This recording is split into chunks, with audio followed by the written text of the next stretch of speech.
All right, hey guys, Jason here. We are up here. This is actually Savannah Toyota. I've never been here before with this particular dealership, but it's Savannah Toyota in Savannah, Georgia.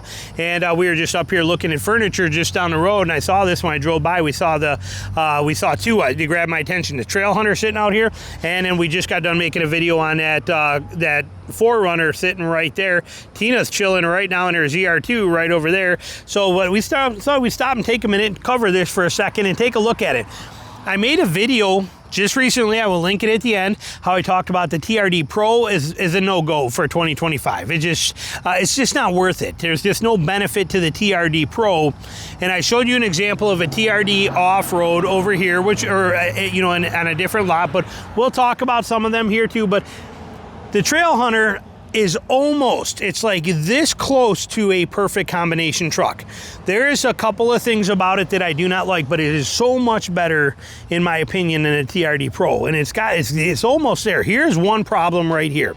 This is forced mandatory. Forced mandatory by Toyota that you cannot get this trim, without the iForce Max, which is a major bummer, because we can get the TRD off-road, like the silver one right there. We can get that with or without the hybrid. Same with the 4Runner, with or without. The Land Cruiser forces us to go with the hybrid.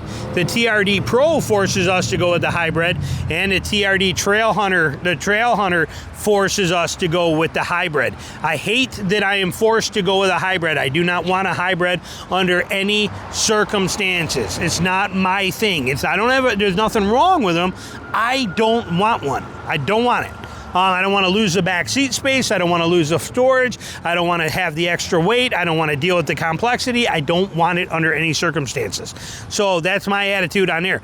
Now, what do you get with this TrailHunter that makes it such a good deal? Well, first of all, you get the really good stuff. You get the headlights. You get the real rigid LED headlights, real rigid LED lights. You get a light bar in here. Right here is gorgeous. You get the bronze heritage grille, gorgeous setup. You don't get the spoiler on the front, but I love how they already got the wheels turned. Look at this. Old Man Emu 2.5s, I believe those are, 2-inch or 2.5 inch. Look at the size of those shocks. These things are beasts. Just super well done. You get the aluminum upper control arms on here. You get the whole setup. But I mean, this thing is just built like a beast as far as the suspension. Unlike the Pro, which the Pro is designed to, hop over some bumps and go fast, this one is designed to carry weight and do the work. Love that you also get the full skid plates on here, totally done right, all the way back. Look at that. Look at how great that is. That is just the way skid plates should be done. And they nail it. They crush it on this trim. Straight up love it. The roof rack on the top, that is an option that you can get on any of these today, but I do love the roof rack that's on there. This ARB Sport Bar is pretty worthless in every possible way and makes it where you can't put a tonneau cover on it, so this would be the first thing that I would be taking off and selling off of this truck. I would not keep it under, I wouldn't keep it. But it is nice, and it does have MOLLE setups on here, so you can mount things on here, but again, it serves no purpose. It would be going away. It does have some shelves, which also serve as bed stiffeners. Okay, those are not just shelves, that's also kind of a bed stiffener corner brace, as well as the track system that's there. But you can see that this is pretty easy to make go away and keep the stiffeners. Okay, it's important to understand. If you get rid of this rack, you can still keep that bed corner stiffener tray can still stay in there for you, so you don't have to lose them together, which is a nice feature. But they do this truck really well. Again, on the back, same thing. We got Old Man Emu, well built, remote reservoir shocks, done well. This thing is just a fantastic trim level. We get the 33s on it. You get a little wider stance. You're getting a little bigger fender flare. This thing's done well. You get a lot of bells and whistles. You get the ARB steel rear bumper. Okay, it's that ARB bumper. Now, the bumper doesn't mean too much because this is the same exact shape and profile as the standard bumper is, but this one is steel, so that's a nice advantage. But these hooks, the recovery hooks, I love these. These are important. You can also add these to any Tacoma, like a TRD off-road. You can add those. I think they charge $500 for them, and you can get them from ARB for like $300. But it is nice that you can just bolt those right on real easy. You get the hitch set up. Everything is there. Some people do complain that the hitch is actually welded to the frame, not a bolt-on option, but it is there for you and set up. And Toyota does their tie downs good.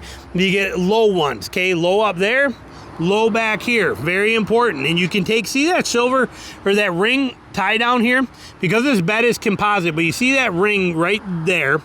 you can put them in that upper corner. I did on my Tacoma too, but you can put them in that corner up there on that frame bolt one and have those added in. They're not that expensive to do. And in here we also get the compressor, the power, everything you want in here. You get the bed lights here, you get the whole setup.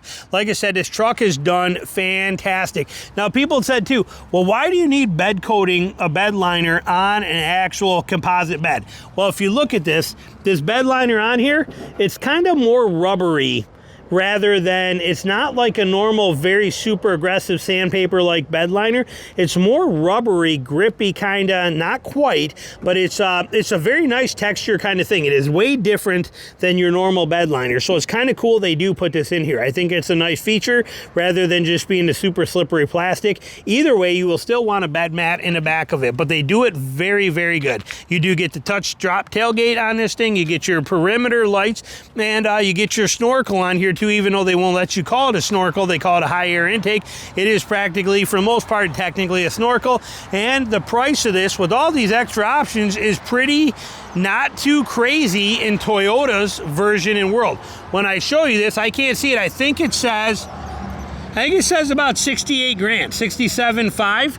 So about $68,000 in there for that. The tires straight up suck. The tires are one of the biggest jokes in the industry. Toyota tires suck anyway. Again, it's Toyota. It's a joke from Toyota. They already contracted with Goodyear, Wrangler territories.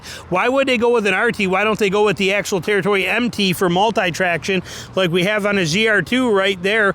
Those tires right there are basically incredible tires, and they could have just done those. There's no reason to go this route, but they chose to, so it's the first thing you're going to have to replace. But we're looking at $68,000 for that truck. Gorgeous truck. How does that compare? The downside, again, the big factor, forced I-Force Max hybrid. Forced into the hybrid. Okay, that sucks. We come over here, we got a couple of TRD off-roads.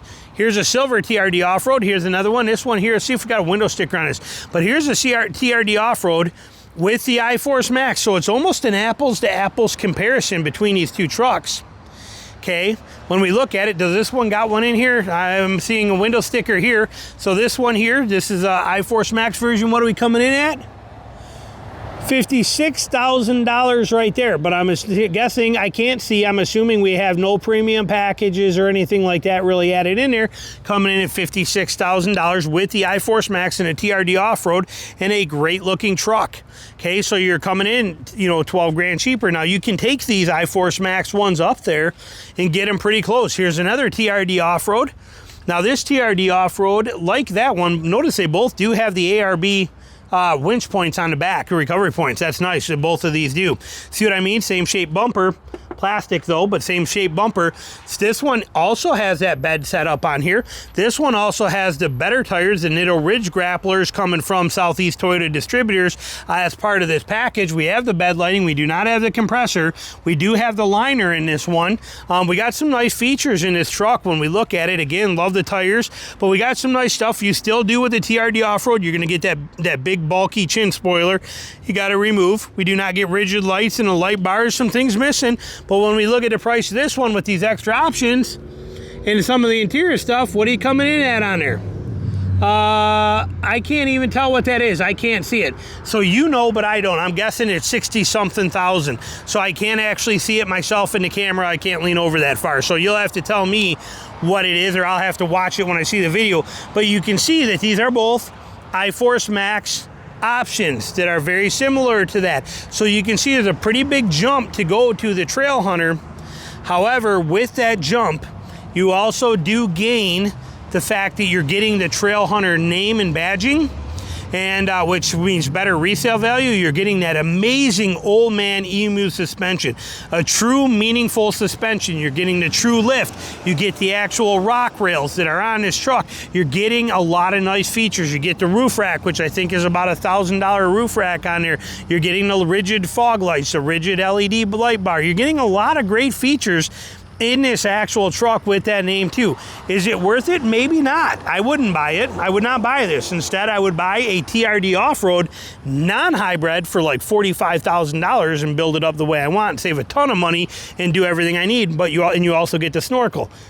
But this package is a very well done package. It gives you a lot of everything that you could think of. This is the package that is the top dog. The TRD Pro, like I said, is kind of a miss.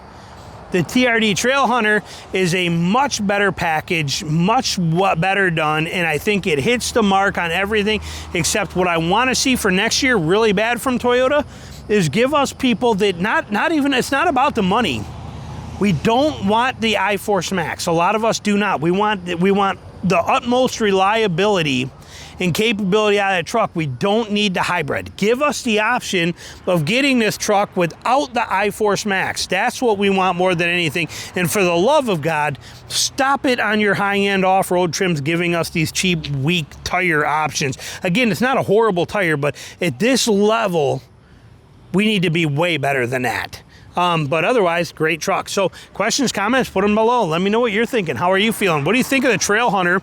And again, the TRD Off-Road. The TRD Off-Road in everything Toyota for years has always been that sweet spot where we get the rear locker, we get the MTS, we get the crawl control, we get the essentials, the bone structure there to do it all. And that's same in a 4Runner. TRD Off-Road, beast of a truck. Here we get the TRD Off-Road in the Tacoma, beast of a truck. And again, even the same recovery point, same setup. Awesome, awesome truck. Saving you quite a bit of money because we're giving up certain things like that little touch thing on here that I'll never touch in my life. There's a lot, so you can save a lot of money. And if you dump that iForce Max out of this thing, you save even more money. So there's a lot of great options. Okay, great things. Toyota, again, here's another game that Toyota plays, the stupid Falcon Wild Peak AT3WA. Look at how flimsy and weak and flimsy this tire is compared to what a real honest non-A. A Falcon Wild Peak AT3W, look at what that looks like versus AT3WA. Again, weird little games that they play with their tires. It drives me nuts, but fantastic truck system. Questions, comments, anything you got, put them down below. Thanks for watching.